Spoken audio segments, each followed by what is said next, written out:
One of the things I really wanted to talk about was the permanence of Hijrah. For me, it's something that has taken some getting used to, some thinking about, because it's a big change, especially when you come from the West. A lot of times we maybe think that, you'll settle into a good area, the facilities might even be better, and all of that is true, but it'll never be the same.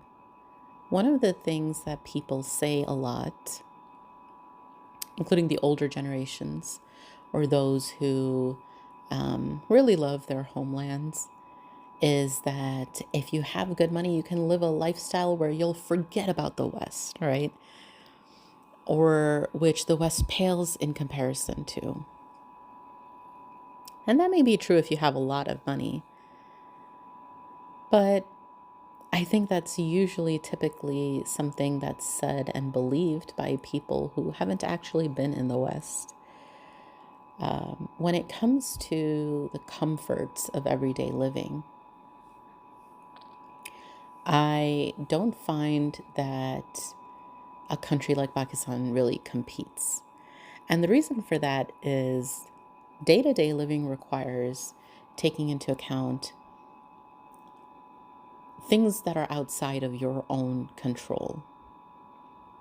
Infrastructure, weather and climate, bureaucracy, the way things are done and handled in an official capacity, traffic, these types of, no single person has control over them. And so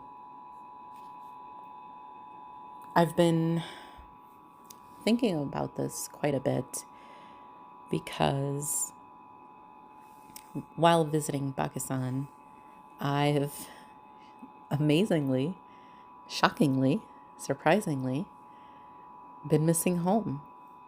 And it's only been about a week. Admittedly, a lot of this has to do with the fact that I've been living with relatives. So I've had to maintain a full hijab inside of the house as well.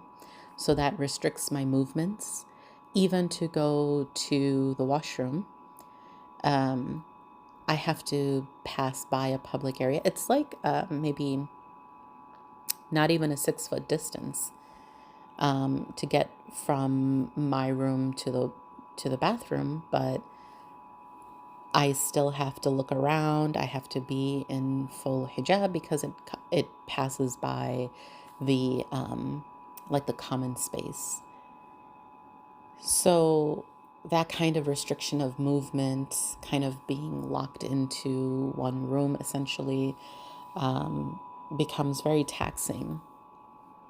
And then may Allah reward my family and my cousins and relatives because they've gone out of their way with regards to hospitality. It's been truly fantastic. But that comes with it, the fact that, you're constantly surrounded by people, and you don't really have your own space, right? You're still a guest in somebody's house, essentially. So I've been having to remind myself of the fact that when I do hijrah, I'm going to be living on my own. I'm going to be living in, a different area, a sort of nicer area, and things like that. But I still find that I have to coach myself and acclimate myself to the little things. There's dust absolutely everywhere, all of the time.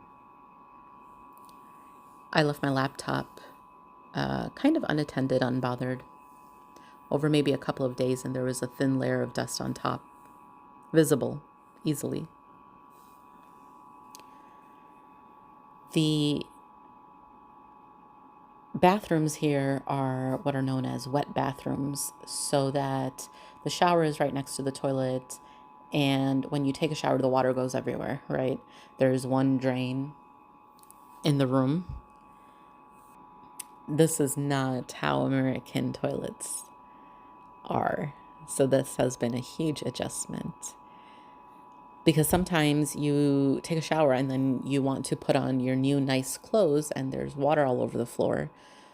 So you can't even put like the bottoms on properly. Um, it's just kind of moist and humid all the time. The plumbing here is, I think they're doing something wrong. Let's just say that, because I'm not myself a plumber, so I don't really know. But there's always kind of an unpleasant odor, right? And I think that comes from drilling the holes and putting the piping in straight down instead of utilizing like an S bend like we have in our toilets. But this is just based on some research.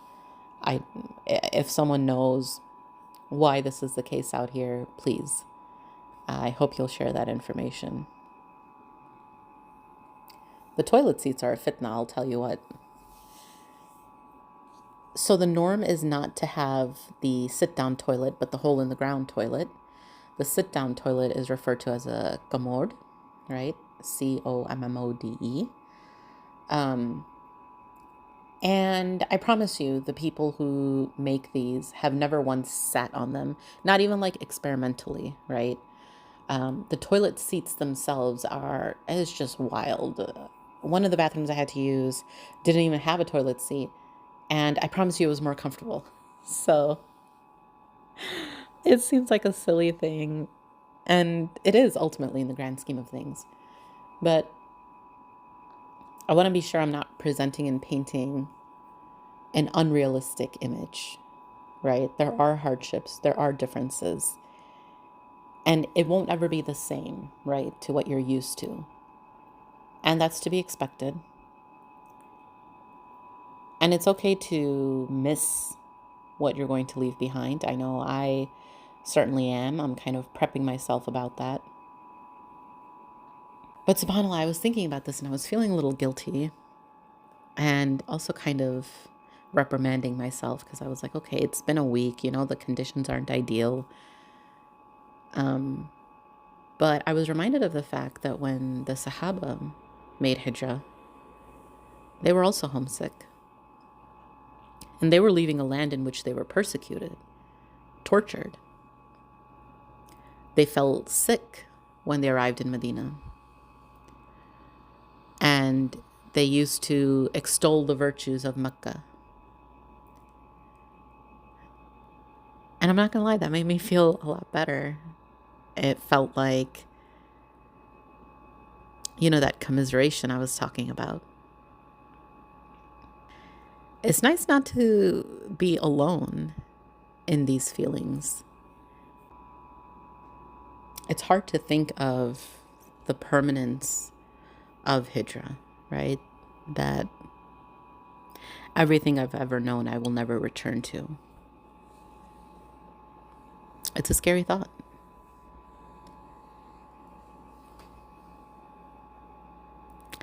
But alhamdulillah,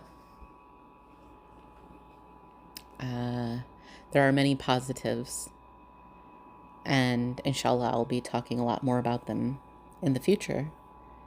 But I did want to put this out about some of these things that have come up, just in the interests of fairness and because it's something that's been on my mind.